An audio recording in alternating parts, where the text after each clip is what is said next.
അടാട്ട് മണ്ഡലം കോൺഗ്രസ് കമ്മിറ്റിയുടെ നേതൃത്വത്തിൽ മുതുവറയിലെ ബസ് സ്റ്റോപ്പും അതിന്റെ പരിസര പ്രദേശങ്ങളും ശുചീകരിച്ചു. 2015-16 സാമ്പത്തിക വർഷത്തിൽ അന്നത്തെ സഹകരണ വകുപ്പ് മന്ത്രി CN ബാലകൃഷ്ണന്റെ ആസ്തി വികസന ഫണ്ടിൽ നിന്നും നിർമ്മിച്ച ബസ് കാത്തിരിപ്പ് കേന്ദ്രമാണ് ഇപ്പോൾ കോൺഗ്രസ് പ്രവർത്തകരുടെ നേതൃത്വത്തിൽ വൃത്തിയാക്കിയത്.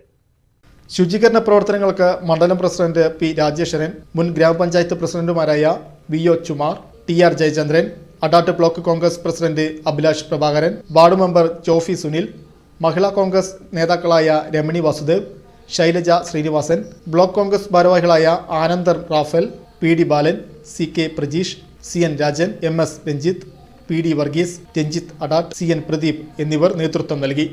ബഹുമാന്യനായ മുൻ വടക്കാഞ്ചേരി MLAയും കേരളത്തിൻ്റെ സഹകരണ ഖാദി വകുപ്പ് മന്ത്രിയുമായിരുന്ന CN ബാലകൃഷ്ണൻ വടക്കാഞ്ചേരിയുടെ MLA ആയിരുന്ന സമയത്ത് അത്യാധുനിക സൗകര്യങ്ങളോടുകൂടി അടാട്ട് ഗ്രാമപഞ്ചായത്തിലേക്ക് അനുവദിച്ച 3 ബസ് സ്റ്റോപ്പുകൾ, ഒന്ന് പുഴയ്ക്കൽ സെൻറ്ററിൽ, അതുപോലെ തന്നെ മുതുവറ ജംഗ്ഷനിൽ, അമലയിൽ, അങ്ങനെ 3 അത്യാധുനിക സൗകര്യങ്ങളോട് കൂടിയിട്ടുള്ള ബസ് സ്റ്റോപ്പുകൾ അനുവദിച്ചിരുന്നു.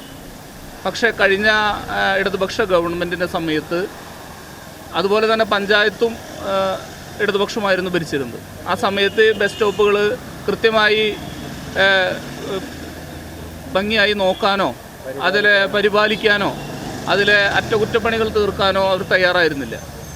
അതുകൊണ്ട് തന്നെ വളരെ ശോചനീയമായ അവസ്ഥയിൽ ഈ ബസ് സ്റ്റോപ്പുകൾ എത്തുന്ന സാഹചര്യമുണ്ടായി. ഇതിലെ ഇരിപ്പിട സൗകര്യം ഉൾപ്പെടെ, അതുപോലെ തന്നെ ചുറ്റുമുള്ള ആളുകൾ ഇവിടെ മാലിന്യം നിക്ഷേപിക്കുന്ന ഒരു സാഹചര്യത്തിലേക്ക് മാറുന്നു.